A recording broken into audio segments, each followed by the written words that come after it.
تب ہوتا ہے سر، کبھی کبھی میں دیکھتا ہوں سر ہمارے جو ٹی وی چینلز ہیں، ہم لوگ جو وہاں کشمیر میں مین سٹریم والے ہیں سر، ہم دیش کے لیے کام کرتے تھے سر، گاؤں گاؤں میں اس دیش کا جھنڈا لے کے جاتے تھے۔ اور کبھی ہم دیکھتے ہیں سر، کبھی کسی ٹی وی چینل پہ کوئی کہتا ہے کہ میں کشمیر میں جا کے جھنڈا لگاؤں گا اپنے دیش کا، تو ہمیں دکھ پہنچتا ہے۔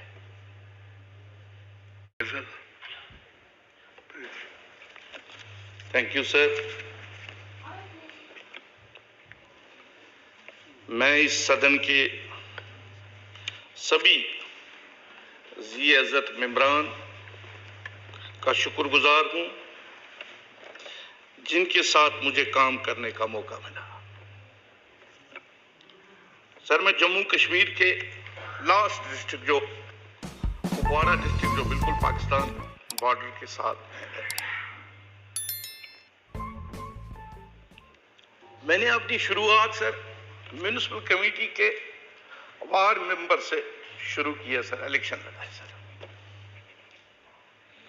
وہ الیکشن بھی جیسے کل ہمارے پردھان منتری جی نے کہا کہ ہم نے وہاں پہ ڈی ڈی سی کا الیکشن آج وہاں 70 سال کے بعد ہوئے، تب وہ 27 سال کے بعد ہوا تھا سر۔ اس کے بعد میں اس میونسپل کمیٹی کا چیئرمین بنا، لیکن کبھی یہ نہیں سوچا تھا کہ میں اس راجیہ سبھا میں پہنچوں گا۔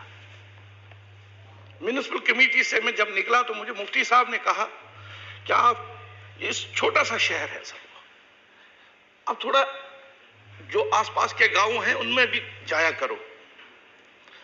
تو کم سے کم 8-10 سال میں ہر گاؤں میں گیا سر، کیونکہ ہم مین سٹریم میں تھے سر۔ تو 2014 میں جموں میں تھا تو مجھے اچانک کال آئی محبوبہ جی کی کہ آپ جاؤ ادھر، وہاں اسمبلی میں سیکرٹری ہے محمد رمضان صاحب، آپ کو ہم نے راجیہ سبھا میں بھیجنا ہے۔ تو میں گیا سر، پہلے مجھے لگا پتہ نہیں یہ فون میں کیا صحیح ہے، تو میں نے کسی کو بولا یار یہ دیکھو یہ کال جو آئی ہے کیا یہ سچ ہے کہ میں سپنا دیکھ رہا ہوں؟ بہرحال انہوں نے مجھے بھیجا سر، تو مفتی صاحب نے ہمیں بلا کے لیا۔ مفتی صاحب نے کہا کہ آپ کو میں راجیہ سبھا میں اس لیے بھیج رہا ہوں، ہمارا جو ملک ہے بہت بڑا ہے، مہان ہے، وہاں جب آپ جاؤ گے، جس صدن میں آپ کو بھیج رہا ہوں، وہاں اس ملک کی کریم ہے، ان سے آپ کچھ سیکھو گے، اور وہ سیکھ کے آپ پھر یہاں پہ اپنے لوگ، آپ نوجوان ہو، آ کے پھر یہاں اپنے ملک کے بارے میں اپنے لوگوں کو بتاؤ گے، یہاں کے نوجوانوں کو بتاؤ گے۔ راجیہ سبھا میں کام کرنا ایک بہت بڑا تجربہ تھا، اس میں بہت کچھ سیکھنے کو ملا، بہت کچھ سہنا پڑا، اپنے ملک اور ریاست کے مسائل کو ابھارنے کی بھرپور کوشش کی، کہیں کامیابی ملی تو کہیں پہ چھل نہیں ہوا۔ جب سیپریٹسٹ وہاں کال دیتے تھے بائیکاٹ کی، ہم لوگ نکلتے تھے، لوگوں کو نکالتے تھے، بھائی راستہ یہ ہے، راستہ وہ نہیں ہے۔ لیکن دکھ اس وقت ہوتا ہے سر جب ہمیں کوئی دیش دروہی کہے، وہ ہم سہ نہیں پاتے۔ جتنے بھی مین سٹریم پارٹیاں ہیں، غلطیاں ہوئی ہے سر، غلطیاں ہوتی ہے۔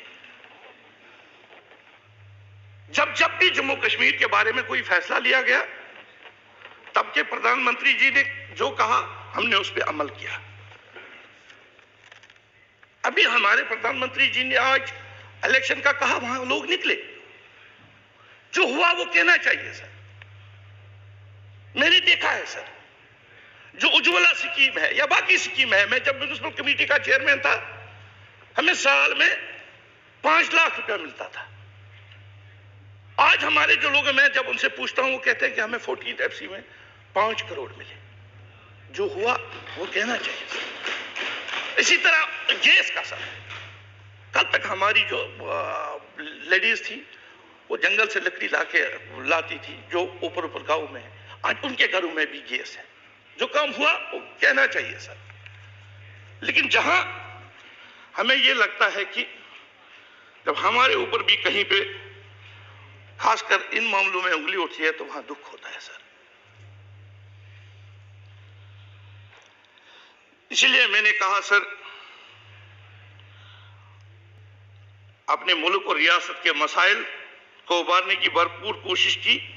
کہیں کامیابی ملی تو کہیں پہ چل نہیں ہوا، لیکن یہ سلسلہ چلتا رہے گا. اپنے عوام اور ملک کے حقوق کی جدوجہد جاری رکھوں گا سر. میں اس موقع پر سرکار خصوصاً اپنے پردھان منتری اپنے ہوم منسٹر صاحب سے اپیل کروں گا، جموں کشمیر کے عوام کے ساتھ انصاف کرتے ہوئے ریاست کا درجہ اور جو اسپیشل سٹیٹس جو تھا وہ واپس کریں. اس سے جموں و کشمیریوں کا ملک پر بھروسہ مضبوط ہوگا، مزید مضبوط ہوگا، اور یہ ملک ترقی کی راہ پر گامزن ہوگا. میں 6 سال یہاں پہ رہا سر. آپ کی وسادت سے میں کینیڈا بھی گیا سر، لندن بھی گیا. آپ نے موقع دیا. میں نے کبھی یہ سوچتا بھی نہیں کہ میں بھی وہاں جاؤں گا سر. کچھ ساتھی یہاں پہ ساتھ میں تھے. یہاں پہ ہمارے پیوش جی ہے، جیٹلی صاحب تھے، نڈا صاحب تھے، جتندر جی ہے، پردھان جی ہے. سب نے جب بھی ہم ان کے پاس گئے اپنے اسٹیٹ کے مسائل لے کر، انہوں نے کبھی ہمیں منع نہیں کیا. اگر کچھ منع ہوا، اگر کوئی پرابلم ہوئی، وہ ہمارے اسٹیٹ میں جو ہمارے لوگ بیٹھے ہیں، کوئی بیوروکریٹ ہے، ان کی وجہ سے ہوئی. یہاں سے ہمیں کبھی کسی چیز میں منع نہیں کیا. اس کے لیے میں ان سب کا شکریہ ادا کرتا ہوں. آزاد صاحب کے ساتھ بھی یہاں جب آزاد صاحب چیف منسٹر تھے تو میں کبھی سوچتا تھا کہ میں آزاد صاحب کو ملوں سر، لیکن وہاں کبھی موقع نہیں ملا. یہاں میں کم سے کم 500 بار ملا، ان کا بات سنا. تو اسی طرح میں سبھی پھر ایک بار سر امید کرتا ہوں کہ سرکار اپوزیشن مل کر جموں کشمیر کے بارے میں دیانتداری سے فیصلہ کرے تاکہ ان لوگوں کو راحت ملے. میں ایک بار پھر سبھی سینئر ممبران کا شکر گزار ہوں جنہوں نے ہر موقع پر ہماری رہنمائی کی.